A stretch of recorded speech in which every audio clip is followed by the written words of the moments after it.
మండలంలోని చందుర్తి గ్రామంలోని సరస్వతి గ్రామీణ సంఘంలోని ఐకేపీ వరి ధాన్యం కొనుగోలు కేంద్రంను ప్రారంభించి 14వ తారీఖు 4వ నెల 2025 రోజున ప్రారంభించడం జరిగింది. ఇప్పటి వరకు మేము 31,000 క్వింటాలు కొనుగోలు చేసి 29,000 క్వింటాలు మిల్లులకు పంపించడం జరిగింది.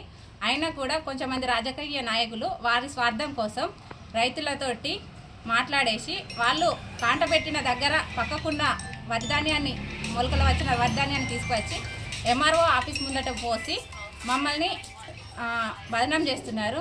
ఇది మాత్రం కరెక్ట్ కాదు. మేము కూడా పని చేస్తున్నాము. కావున మేము ఇప్పటివరకు ఇన్ని వేల క్వింటాలు కొనుగోలు చేశాము. ఇంకో 2 రోజుల్లో సెంటర్ పూర్తి కాబోతుంది. ఇంకొక 20-25 మంది రైతులు మాత్రమే మిగిలి ఉన్నారు. 2 రోజుల్లో సెంటర్ను పూర్తి చేస్తామని తెలియజేస్తున్నాం.